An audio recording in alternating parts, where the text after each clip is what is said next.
Boa noite a todos. Eu desejo que a paz do Senhor Jesus Cristo esteja na vida de cada um. Mais uma vez estamos aqui reunidos para a gente falar um pouco do nosso Senhor Jesus. Nessi, por gentileza, pode orar. Amém. Senhor meu Deus, neste momento, Pai, nós damos início a mais uma live. Senhor, seja conosco nessa noite, Deus, que a Tua palavra, Pai, aquilo que Teu Filho veio fazer, venha de encontro, Senhor, ao nosso coração. Senhor, nessa noite, Deus, em nome de Jesus, Pai, toma a vida do Ricardo em Tuas mãos, Senhor, faça dele o Teu querer, Senhor, nessa noite, que tudo seja, Pai, para a honra e glória do Teu nome, Senhor. Muitos testemunhos estão nascendo neste lugar, muitos testemunhos estão vindo, Deus, através, Pai, da Tua palavra, do Teu amor. Seja conosco, Deus, nessa noite. Mais uma vez nós te agradecemos, em nome de Jesus. Amém. Amém. Queridos, primeiramente eu gostaria de apresentar o Ricardo, né? Ricardo é um grande amigo, fui padrinho de casamento dele e conheço ele há muitos, muitos anos. E é sempre um prazer, Ricardo, ter você aqui conosco. Muito obrigado por você ter aceito esse convite. Ele vai dar continuidade no que ele já começou a contar, que foi o testemunho dele. Que Deus abençoe, que ele possa te usar nessa noite. Então, o que eu queria contar hoje, na verdade, é o testemunho de libertação lá da Igreja Apostólica, né? E eu queria começar com um versículo, até um versículo que está meio nele toda hora. Eu acho que é o versículo-chave da libertação lá da Igreja Apostólica, né? Que está lá em João 8:32. E conhecereis a verdade, e a verdade vos libertará. 8, eu tinha 31 anos de idade, não que reclamar, sofri todo aquele processo de bullying, né, que as crianças que andavam na linha, conforme a doutrina da disciplina lá sofria, né, na escola, eu acho que eu já contei muitas vezes para alguns amigos, na escola era aquele bullying por não jogar futebol, por não usar bermuda, né, molecada dizia pernas, ou que era bichinha, porque não jogava futebol. E as meninas costumam achar que com elas era pior, mas com os meninos que seguiam as regras direitinho lá, também era bem ruim. Mas a gente eu achava, né, que aquilo tudo era pro meu bem, era para salvação. Eu acreditava piamente que só os apostólicos seriam salvos. E eu olhava para as outras pessoas até com um ar de superioridade, né? Me lembro, até para vocês verem o que aquela doutrina e disciplina causa, né? Eu me lembro que num desses episódios de bullying, eu olhava assim para a molecada rindo de mim, eu falava, pode ir agora, depois eu vou para o céu e vocês vão para o inferno, vão ir no inferno. Mas porque sempre aprendeu lá, né? E eu tô falando isso que eu me sentia feliz porque é isso que eu ouço muito de muitos. Eu converso com algumas pessoas que ainda estão lá, né? E aí quando eu começo a contar algumas coisas, elas dizem isso, falando, não, mas eu tô muito feliz aqui. E em 2008 eu também me sentia feliz lá. Sabe, eu não tinha problema nenhum em cumprir disciplina, doutrina, achava que era correto. E estava lá, feliz naquele mundinho apostólico, né? Mas aí, eu era obreiro, né? Eu nasci lá e eu fui consagrado pelo bispo, depois eu fui batizado pelo pastor Solion, que é o presidente lá hoje, né? E minha avó, eu costumava dizer que eu era de família com um pedigree, porque a minha avó, ela estava lá na fundação da Igreja Apostólica. Ela veio lá da tenda, né?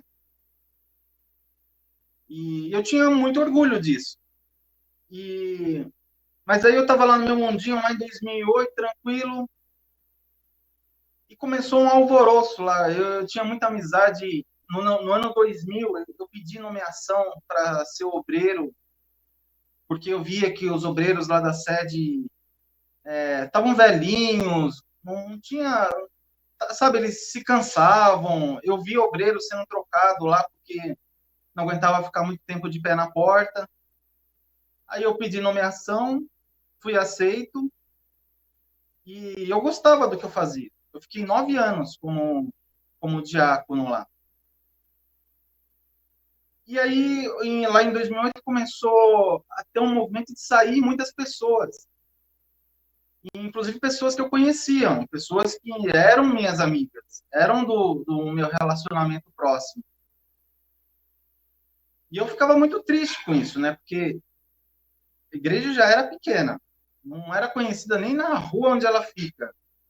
A maioria das casas lá, se não é uma casa alugada ou de alguma apostólica, as pessoas nem sabem o que é aquilo lá. Então eu ficava muito chateado de quando pessoas saíam assim, né? Eu era meio radical, eu tinha uma certa intolerância a quem saía. Por exemplo, eu não encontrava uma irmãzinha de calça na rua, eu ficava muito bravo, sabe? Aquele sentimento de que a pessoa era traidora, falando alto. A cara também. Depois fizeram tudo isso comigo, mas tinha saído. E aí começou a ter esse movimento, saírem pessoas não vinham, né? E tinha um amigo meu que, eu fiquei muito espantado de ele não estar indo mais nas reuniões, né? Porque era uma pessoa muito dedicada, fazia vários trabalhos, e eu surpreendi. Eu estava chateado com os outros, mas com ele eu estava surpreso dele não estar indo nas reuniões. E aí eu liguei para ele, né? Falei com ele e tal, e eu não queria pressionar, não queria ser o chato, né? Perguntar diretamente por que você não está indo na igreja. E aí conversa vai, conversa vem, não falou nada, não tocou no assunto, mas no final ele me falou: eu preciso te contar uma coisa. E aí eu fiquei lá, ih, lá vem. Só que ele me enrolou ainda uns 3 meses para vir me contar. E não vinha, e marcava, desmarcava, e não dava certo. Certo, ele veio na minha casa, e aí ele começou a falar um monte de coisa assim que eu nunca imaginei na minha vida. Eu nunca me passou pela cabeça. Eu sempre estive ali, eu dificilmente, muito raramente faltava em reunião da igreja, especialmente depois que eu virei obreiro, né? Eu nunca deixei de ir em muitas festas de casamento, festinhas de aniversário de amigos, porque eu queria ir cumprir minha escala, eu tinha prazer nisso. E aí ele começou a mostrar um monte de coisa, xerox de documentos. E eu comecei a ver aquele monte de papel, começou a me dar uma coisa ruim na hora, assim, sabe? Na hora ali, eu acreditei em tudo ali, porque parecia ser muito verídico e parecia se encaixar muito com muitas coisas que a gente, às vezes, imaginava, mas eu achava um absurdo e espantava, né? Essa imaginação. E aí, falou, conversou comigo, eu fiquei arrasado, destruído. Sabe quando, de repente, tiram o seu chão? Tudo que você acreditava era farinha, não era nada, era tudo mentira. Eu tinha 31 anos de idade, e aí ele foi embora, fiquei mal ali, sem saber no que pensar. Aí meu primeiro impulso foi ir para a internet, tentar pesquisar alguma coisa para ver se alguma daquelas coisas era mesmo verdade. Assim, eu acreditei nele, mas meio desacreditando, porque desde pequenininho eu sempre ouvi que falar mal da direção, você ia para o inferno. Então, eu tinha aquilo incutido na mente.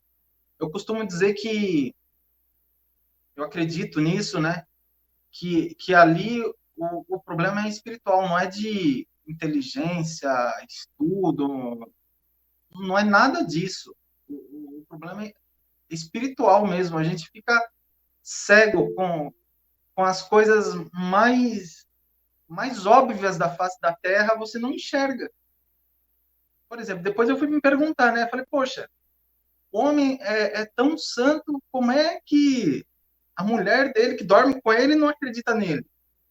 Os filhos que foram criados por ele não acreditam nele, porque ninguém da família dele era da igreja apostólica.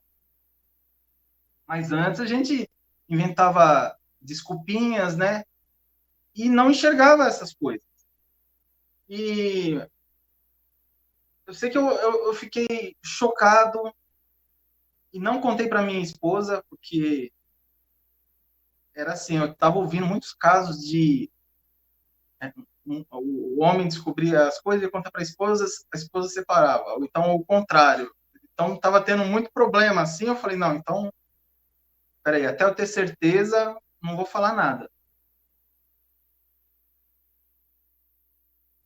Mas a testemunho dela, que aquela noite ela teve um sonho, né? Mas até aí tudo bem, um sonho ruim, acho que todo mundo tem de vez em quando. Mas na segunda noite ela teve o mesmo sonho no segundo dia. E aí eu falei, opa, tem coisa esquisita aqui, né? E aí contei tudo para ela, né? Ela chorou.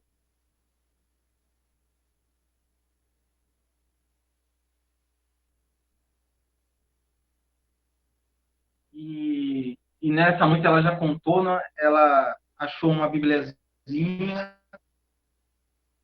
abriu lá a Bíblia, se fosse horóscopo de crente mesmo, né? Abriu lá em qualquer página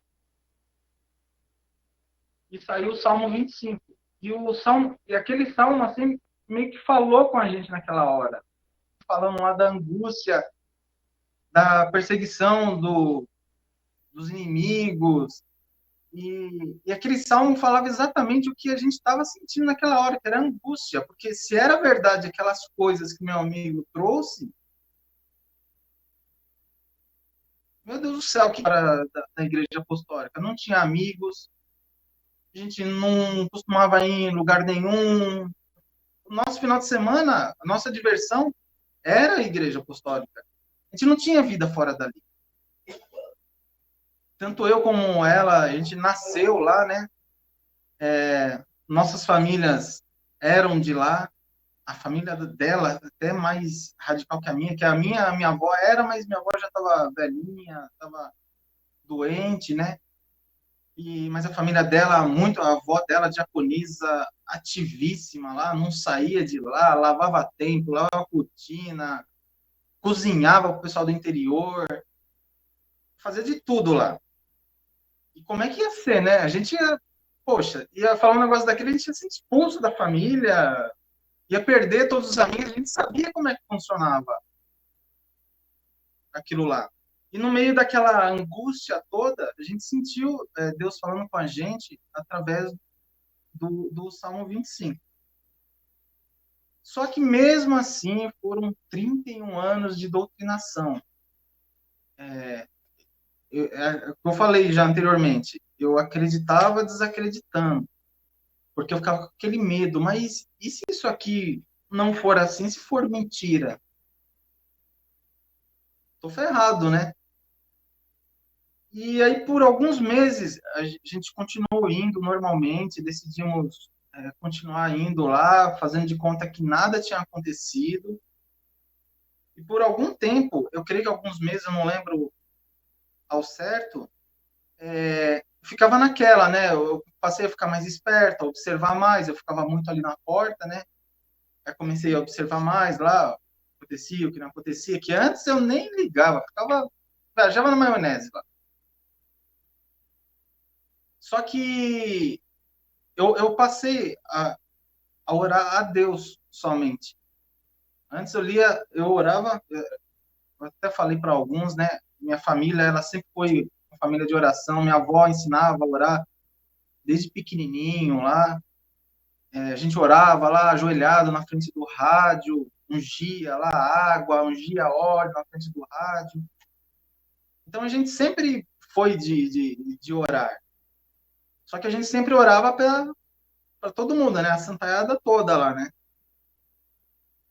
E aconteceu isso, como um amigo mostrou toda aquela papelada, eu comecei a ter uma conversa direta com Deus, que eu sempre tive uma noção de hierarquia, assim. Eu sabia que Deus era o Criador, era o soberano, então era o primeiro, nas minhas orações, era o primeiro lá que eu evocava, né?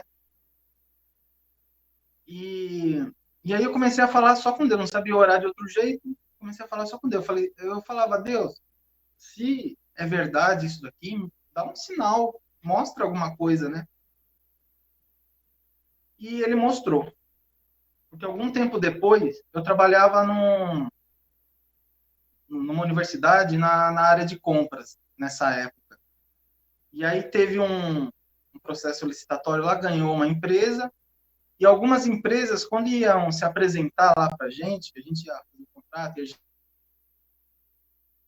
a gente para ir almoçar. Eles levavam a gente num restaurante, pagava, aí apresentava o pessoal, o nosso pessoal. E aconteceu de uma dessas empresas chamar a gente para almoçar, que eu não iria. O meu dinheiro eu não iria. Que é bem caro. O Barbacoa, ali no Itaim Bibi. E a gente foi lá. E chegamos lá, sentei em um lugar muito bonito. E em determinado momento, eu olho para um canto, quem que eu vejo? Seu Aldo Bertoni. Ele estava com outros 2 homens, e até aí tudo bem, porque como eu moro aqui no Tatuapé, algumas vezes eu vi comendo pizza aqui na Vera Cruz com outros homens que não eram da igreja, então eu pensava que eram sócios dele, né? Os negócios que ele fazia lá, supostamente fazia. Mas nesse dia, o que tinha de diferente? Ele estava tomando um vinho. Alcoólico nenhum pode tomar álcool, nada alcoólico. Eu nunca tomei nada. Uma vez que eu beberiquei um tequinho de champanhe. E ele tava, e eu sabia que era vinho, porque eu vi o garçom servir. O lugar era chique, o garçom ia servir lá. E aí eu fiquei congelado com aquilo. Falei, poxa, como assim? Ainda tentei criar uma justificativa, pensei comigo. Mas Jesus também tomava vinho, tá escrito lá na Bíblia, que ele tomava vinho. Sabe, tentei criar justificativas, mas ele não me viu. Eu tinha umas plantas na frente, assim, acho que o homem também, naquela idade, acho que nem estava enxergando muito. Mas eu fiquei, sabe quando começa a somar 1 mais 1 é igual a 2? Aí eu pensei, é uma coisa simples, eu poderia simplesmente ter pensado nisso, né? Falei, Jesus também tomava vinho, então tá tudo certo. Então eu também posso tomar vinho, mas não foi assim que eu pensei. Porque sempre, na minha família, eu sempre ouvi da missionária Odete lá, que álcool era totalmente proibido para apostólico. Como é que ele estava tomando vinho no restaurante fino daquele? E aquilo me fez ter coragem de começar a ver aquela documentação que meu amigo tinha trazido, né? Porque até então eu tinha um certo receio de... Falei, poxa, eu tô duvidando aqui, se for tudo mentira, eu duvidei dele, né? Isso é pecado. Era o que ensinavam lá. E aí começou o processo de descoberta todo, né? Aí eu me lembro que um dos documentos que tinham lá eram cheques da igreja, né? E estavam nominais a uma concessionária de carros importados. E eu tinha um amigo da faculdade que trabalhava no Bradesco. Aí eu chamei ele, fui até ele e pedi para ele, falei, olha, não dá para você verificar se isso aqui é verdadeiro ou não? E ele é evangélico. E aí quando ele viu lá cheque de igreja, ele, opa, peraí, né? Aí eu expliquei, tive que contar toda a história para ele. Ele ainda falou pra gente, falou para mim, né? Mas aqui você vai me comprometer, é quebra de sigilo bancário, eu não posso fazer isso. Eu falei, não precisa imprimir nada, não precisa imprimir nada. Só verifica para mim e fala se é verdade ou não. E eu juro para vocês, o que eu desejava é que ele voltasse e falava, é mentira isso aqui, ó, é tudo falso. Mas, obviamente, não foi isso que ele veio e falou, né? Ele só não me, ele não apenas falou que era tudo verdade, como também que existiam vários outros lá na conta.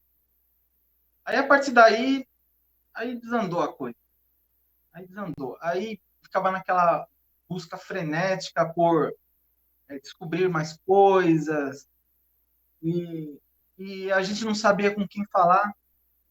A gente tinha medo de falar com as pessoas lá, porque as pessoas podiam te entregar. Então, você ficava meio que sozinho ali, naquele negócio, mesmo sabendo que tinha essas coisas erradas, ainda tinha aquele medo. Eu deixei de crer nele, na avó Rosa ainda, queria todo o resto acreditar. Só que aí o tempo foi passando, né? Esse processo entre o dia que o e o dia que eu deixei de pisar lá foram e um mês. Foi um longo período, assim, de muitas coisas que eu tive que aprender a refletir. Eu tinha muitas dúvidas na cabeça do período, né? Eu comecei aí em outras igrejas, algo que eu só tinha feito naquele episódio lá que eu contei para vocês da outra vez. Mas eu comecei aí em outras igrejas com alguns amigos. Comprei minha primeira TV quando isso aconteceu. E uma das coisas que eu questionava muito nessa época era assim, falei, poxa, a igreja apostólica, se é a igreja da verdade, a gente não cantava isso, se é a única igreja verdadeira, é desse jeito, imagina as outras. E eu tinha essa dúvida, né? Eu tinha esse negócio de, não, deve existir uma igreja certa. E aí, com a primeira TV que eu comprei, eu comecei a assistir um programa que passava de sábado de manhã, não lembro se era Rede TV ou Bandeirantes, que era da Igreja Presbiteriana. Chamava Verdade e Vida. E quem apresentava é o pastor Hernandes Dias Lopes. No dia que eu decidi prestar atenção no programa, na verdade foi o contrário. Eu passei a prestar atenção pelo que ele anunciou. O tema da pregação dele era as marcas da igreja verdadeira. Aí aquele negócio me chamou a atenção. E eu fiquei lá assistindo. E eu acredito que aquilo que eu assisti ali, assim, sabe, foi uma bênção, porque ele era da igreja presbiteriana e eu achei que ele ia puxar a sardinha para a igreja presbiteriana. E ele não fez nada disso. Eu até notei algumas coisas que ele disse que eu me lembro ainda, né? Algumas marcas que ele disse ser da igreja verdadeira, né? Ela tem Jesus como pedra fundamental, ela é interdenominacional, então não tem esse negócio de a igreja verdadeira é A, é B, é C, não existe isso. Ela é invisível, ela é composta por pessoas convertidas no mundo inteiro, ela é internacional, ela é multirracial, ela é muito diferente daquele conceito que a gente tinha de igreja lá na igreja apostólica.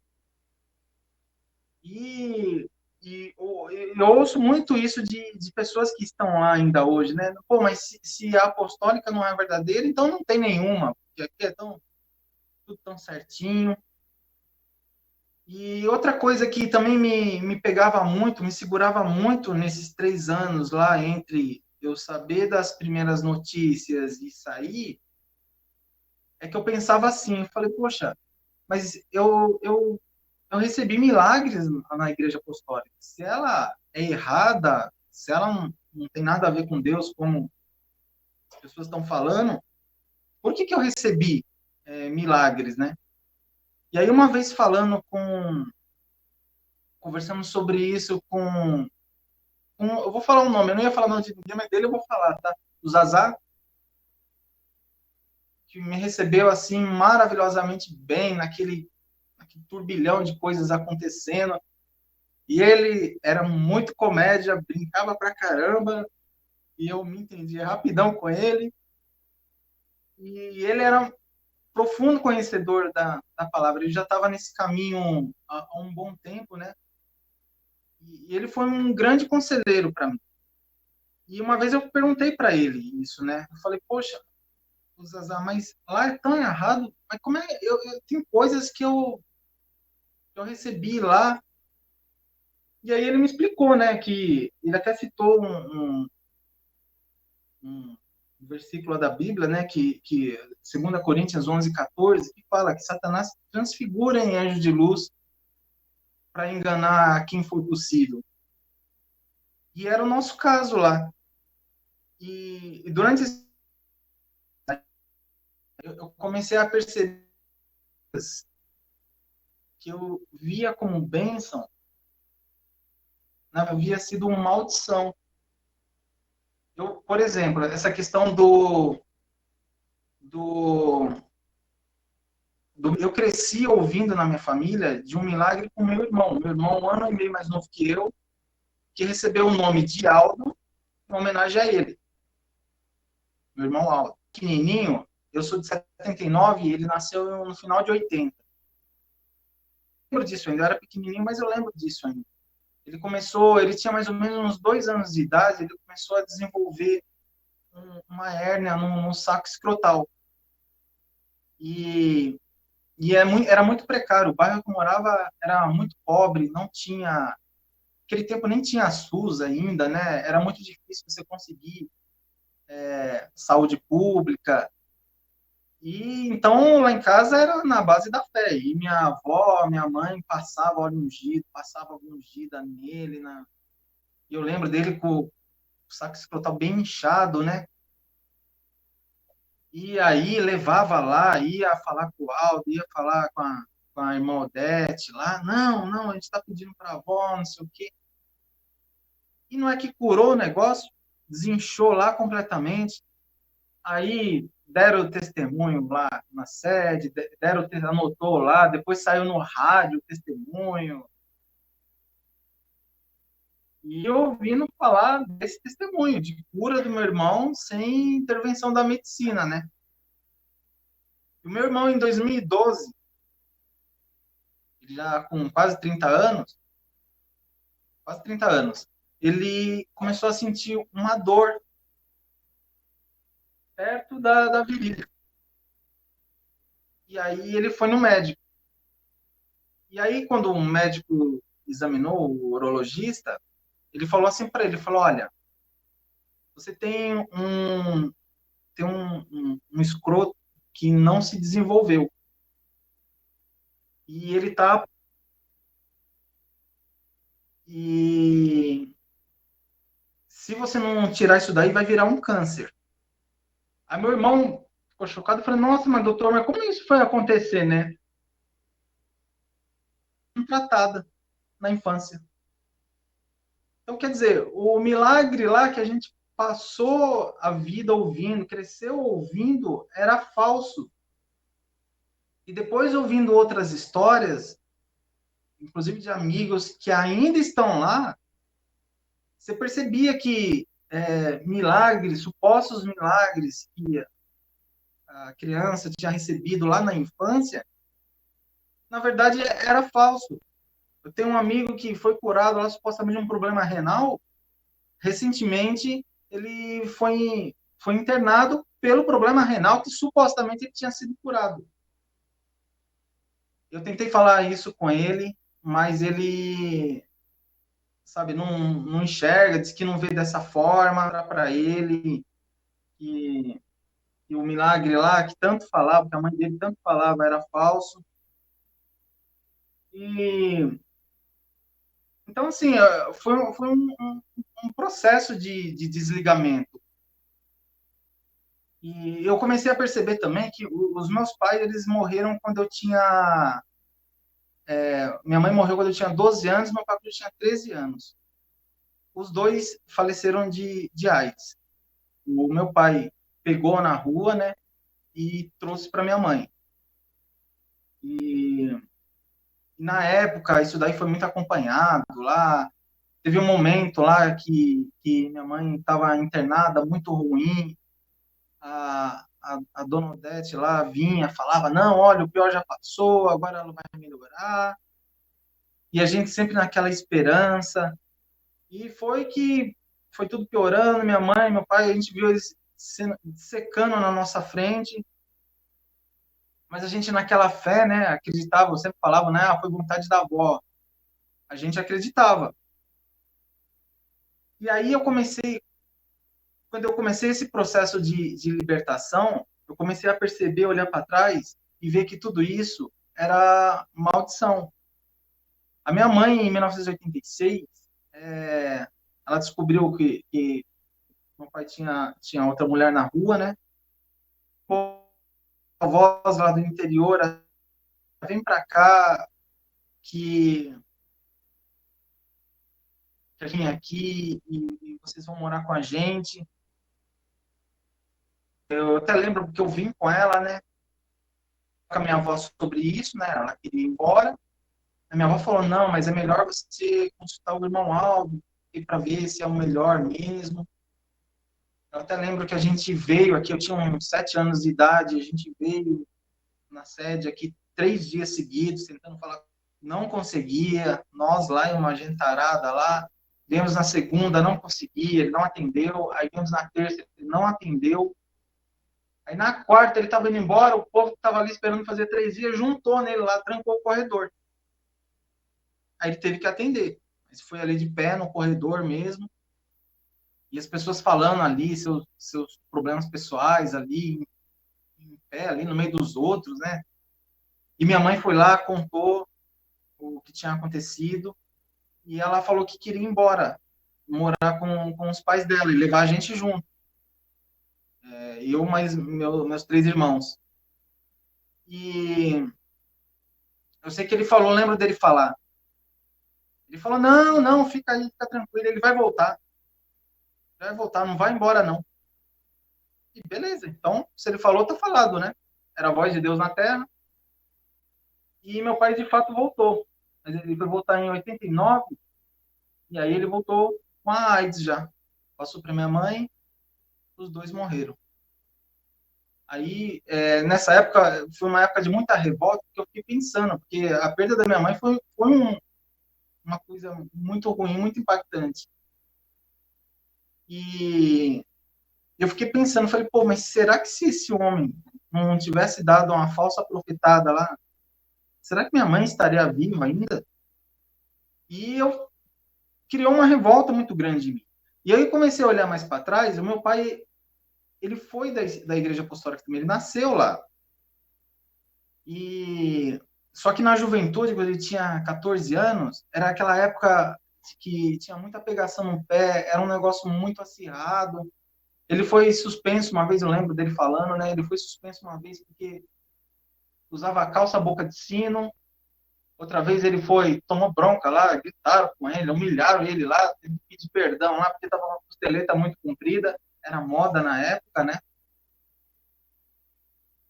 Então, assim, ele chegou para minha avó e falou, olha, eu vou lá, eu fico triste, não quero mais ir. Ele, com 14 anos ele não quis mais ir, caiu no mundão mesmo.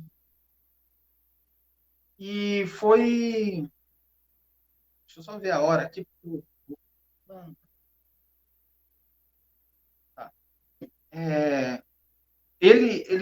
o Deus que foi apresentado para ele naquela época era um Deus muito ruim, carrasco, que era louco para jogar os filhos no inferno por causa de uma costeleta comprida, ou por causa de uma calça com boca larga. Então, eu penso que na cabeça dele era muito melhor ir curtir o mundão do que ficar ali sendo torturado, se sentir infeliz. Imagina uma coisa dessa, você vai para a igreja para ficar infeliz. Era o que acontecia com ele. Eu creio que aconteceu com muitos jovens. Todo, mesmo assim, com tudo isso, com todas essas descobertas, ficava aquela esperança de que tudo fosse mentira e que tudo fosse, sabe, um equívoco, um engano, um exagero. A gente estava tendo uma leitura errada da situação e eu continuava orando nessa época. Eu já estava aprendendo alguma coisa, eu ia em algumas igrejas com alguns amigos, mas ainda estava muito focado, centrado ali na igreja apostólica. Aqueles pensamentos ainda me sufocavam, né?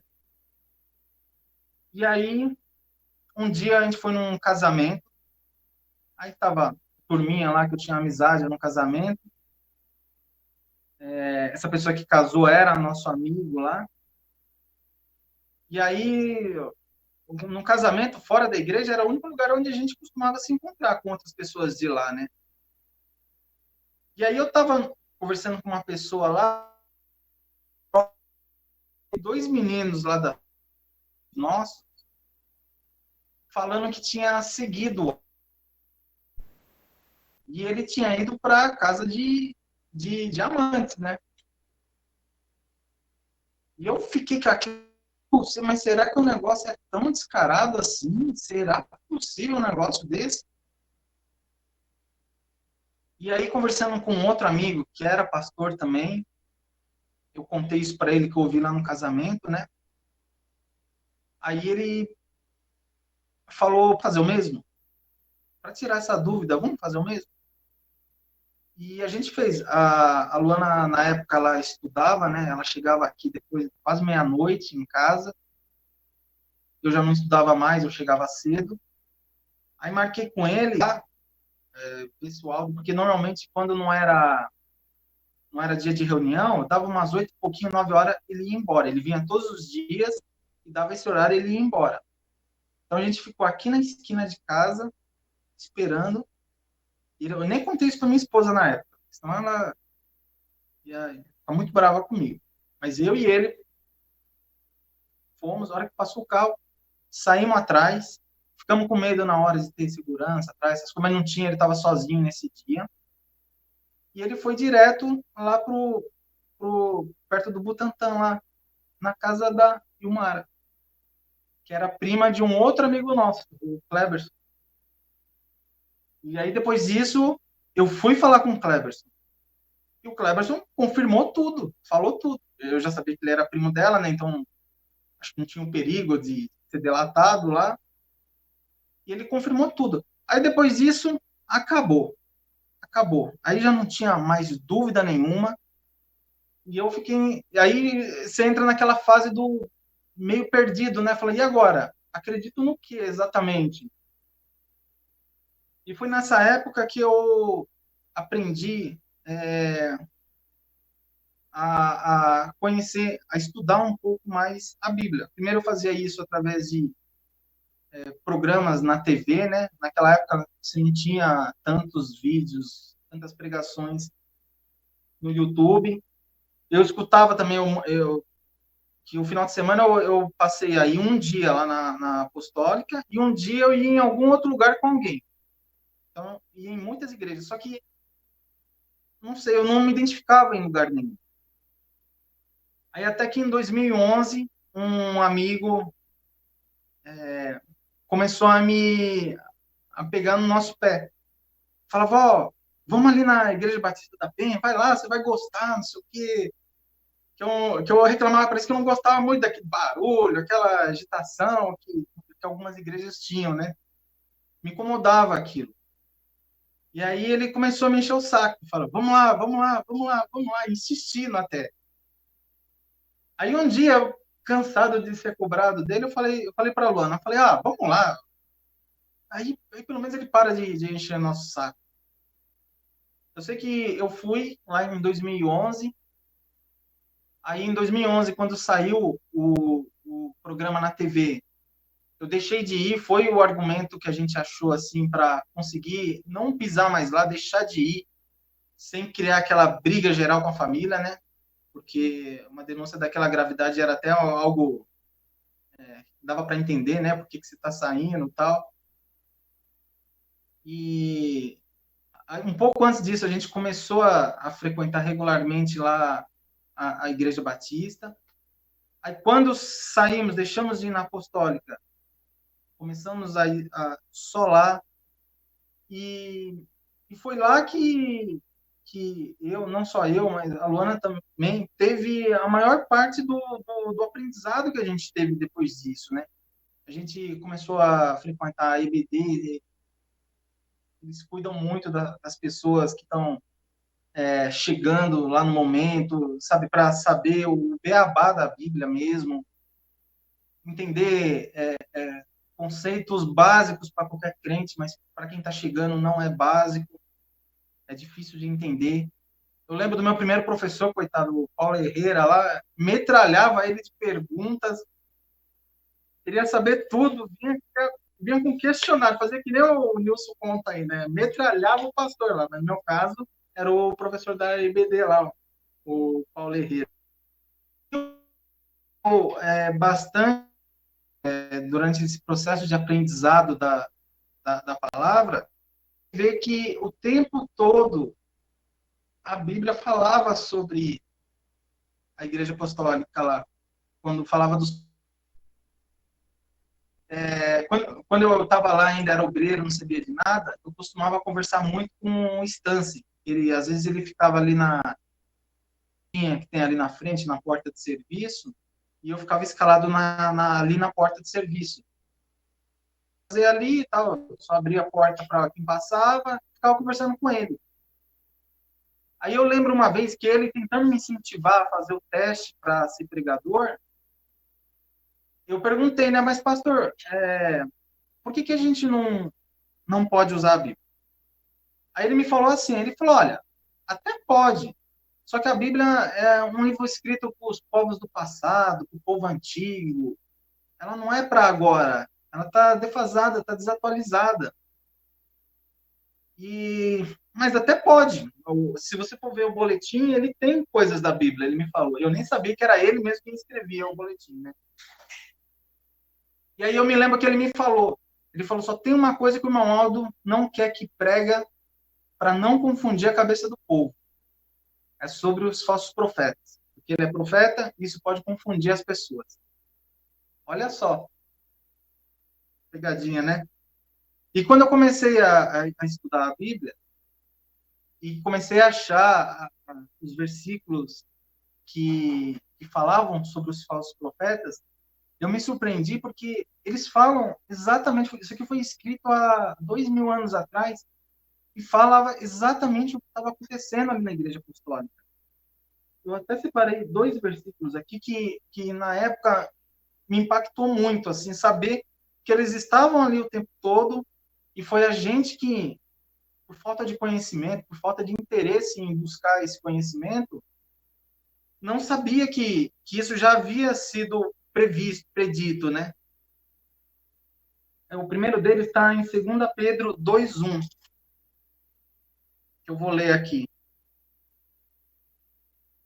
Assim como no meio do povo surgiram falsos profetas, assim também haverá entre vós falsos mestres, os quais introduzirão dissimuladamente, e quando você olha a história da Igreja Apostólica, é isso que a gente vê, aos pouquinhos a coisa foi decaindo, os quais introduzirão dissimuladamente heresias destruidoras, até o ponto de renegarem o soberano Senhor. Quando eu li isso aqui, eu entendi por que nos últimos anos só tinha hino de Aldo. de Jesus, você tinha hinos antigos, que pelo menos aqui na sede, pouco era executado, e quando falava de Jesus era uma frasezinha lá no final, só, até o ponto de renegarem o soberano Senhor que os resgatou, trazendo sobre si mesmo repentina destruição. E muitos seguirão as suas práticas libertinas, e por causa deles será infamado o caminho da verdade. Também movidos por avareza farão comércio de vós com palavras fictícias. Para eles o juízo lavrado a longo tempo não tarda, e a sua destruição não dorme. Aí tem um outro versículo que também, e aí é a palavra de Jesus já, em Mateus 24, 24, que ele fala assim: porque surgirão falsos cristos e falsos profetas, operando grandes sinais e prodígios. A gente não falava isso lá? Nossa, tinha milagres maravilhosos que só aconteciam lá. No meu caso, esses grandes milagres, depois eu fui ver que eram falsos, né? Porque surgirão falsos cristos e falsos profetas operando grandes sinais e prodígios para enganar, se possível, os próprios eleitos. Vede que vou-lo tenho predito. Jesus avisou há 2000 anos atrás. E a gente, por falta de conhecimento, a gente ficou nessa gaiola preso, no meu caso, por 31 anos. Eu acho que contar como foi a oração lá. Para mim foi difícil, para ela foi bem mais fácil.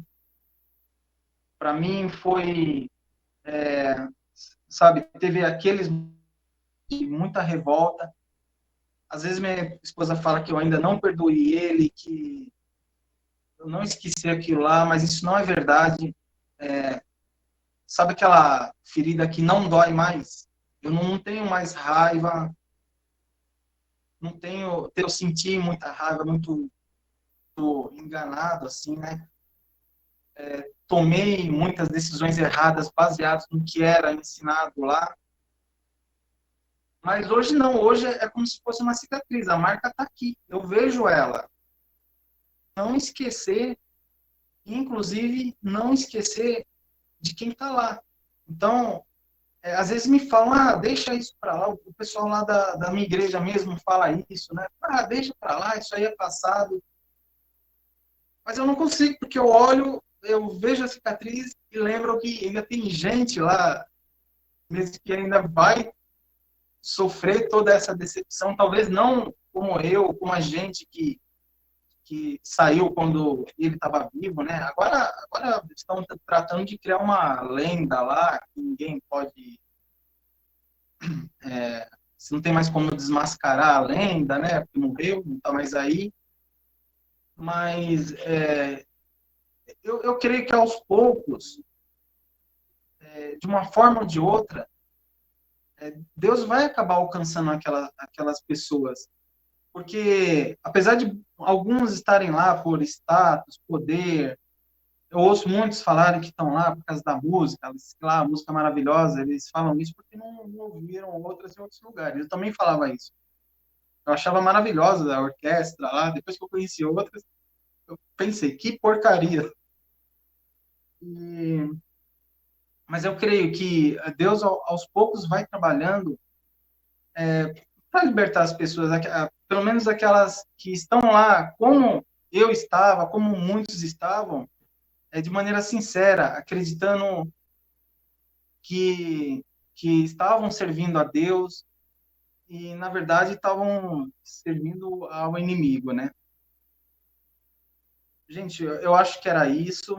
Eu agradeço a oportunidade de poder contar um ano atrás, mais ou menos, eu gravei um áudio contando essa história, mandei lá para o Ed, que estava insistindo para eu contar isso, né?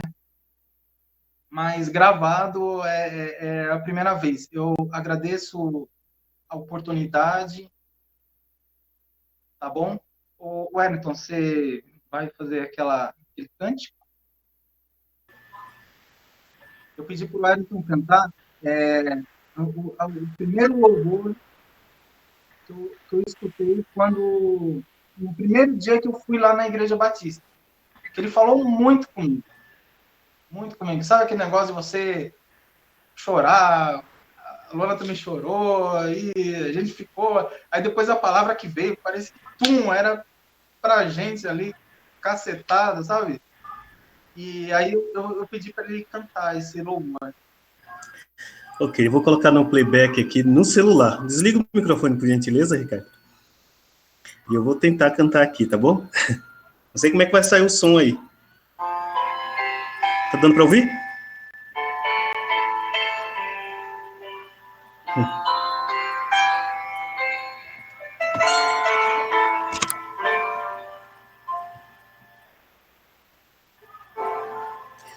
Sei que teus olhos, sempre atentos, permanecem em mim.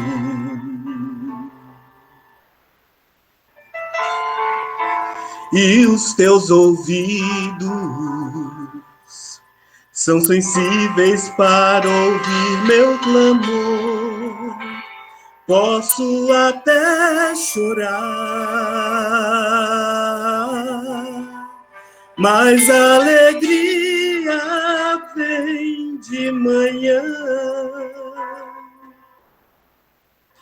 És Deus de perto e não de longe, nunca mudaste.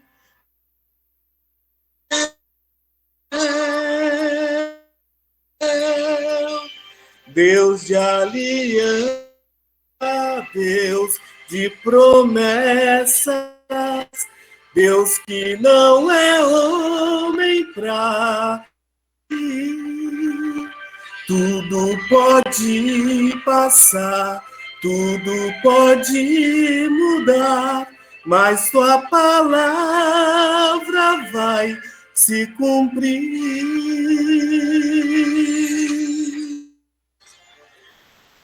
Teus olhos,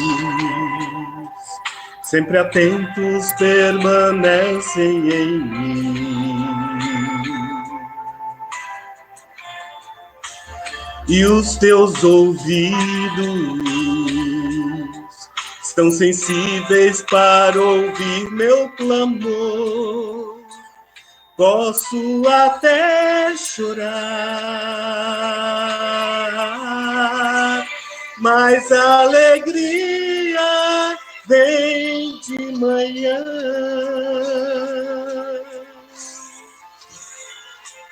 És Deus de perto e não de longe,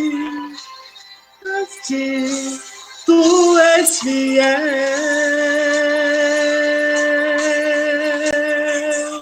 Deus de aliança, Deus de promessas, Deus que não é homem pra mentir. Tudo pode passar, tudo pode mudar, mas tua palavra vai se cumprir. Deus de aliança, Deus de promessas, Deus que não é homem. Tudo pode passar, tudo pode mudar, mas tua palavra vai se cumprir. Posso enfrentar o que for, eu sei quem luta por mim. Seus planos não podem ser frustrados. Minha esperança está nas mãos do grande eu sou. Meus olhos vão ver o impossível acontecer. Deus de aliança, Deus de promessas, Eu que não é louco entrar em ti.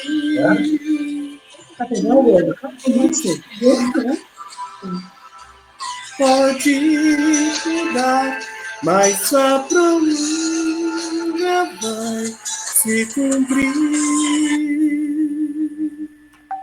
Amém, irmãos. Deu para ouvir aí? Ô, Glória, perfeito. Sim. Amém. Alguém pode fazer a oração final? Glória a Deus. Orar? Ricardo? Selanira tá aí? Selanira? Selanira de Curitiba. Depois a gente fala.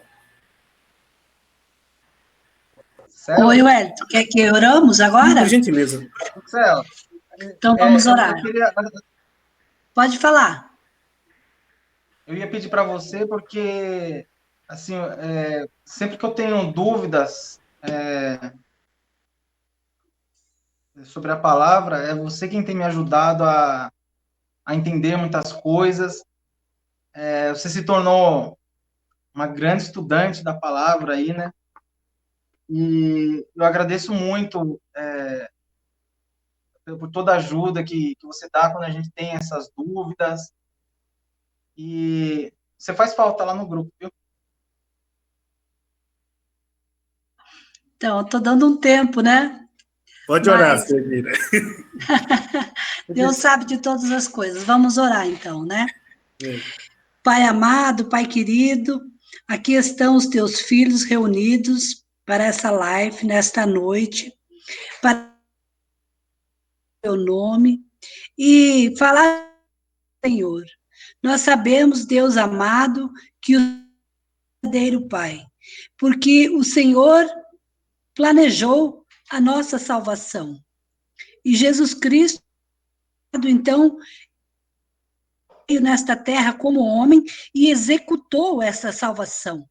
E nós sabemos também, Senhor, que o Senhor não deixou nós órfãos, porque neste plano de redenção e salvação se completa do Espírito Santo, que veio nesta terra em forma do Espírito Consolador, que ele veio consolar os nossos corações, ele veio ser o Espírito da verdade, e ele veio aplicar em nós esta salvação planejada pelo Pai.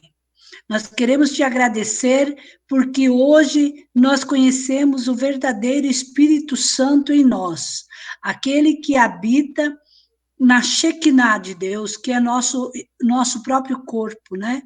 O Espírito Santo habita em nós e ele, com gemidos inexprimíveis, ele fala por nós, ele ora por nós.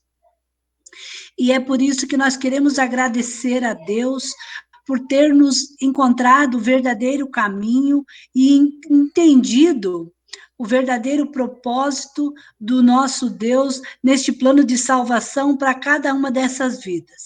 Quero te agradecer, Pai, porque cada um deles se encontraram com o Senhor, caminharam com o Senhor e estão seguindo o seu propósito. Peço a Ti, meu Deus, que cuide de cada um, de cada projeto de suas vidas, e venha amparar a sua família, as suas vidas, venha guardá-lo e venha aprimorar esse projeto que o Senhor tem feito na vida de cada um, esse dom que o Senhor deu para cada um na Tua obra. Porque, na verdade, Senhor, nós sabemos que o Espírito Santo, ele veio a Jesus. E tudo é para a honra e glória do nome do Senhor Jesus, que é o que fez por nós, morreu por nós naquela cruz, em nosso lugar. Nós te agradecemos, Pai, e pedimos, cuide de cada um nesse tempo de medo, ansiedade, pandemias, incerteza do amanhã. Nós pedimos a Ti, meu Deus, que zele por cada um, pelas suas finanças, seus empregos, sua saúde, sua família, livra-os de todo mal. Nós queremos te agradecer, Senhor, por ter nos alcançado e ter nos cuidado, zelado por nós. E eu não canso, e eu acredito que os irmãos não cansam de agradecer por esta salvação que o Senhor nos deu. E nós te agradecemos, honramos, louvamos e glorificamos o teu nome, em nome do Pai, do Filho e do Espírito Santo. Amém. Amém. Abençoe todos vocês. Amém. Ricardo, mais uma vez,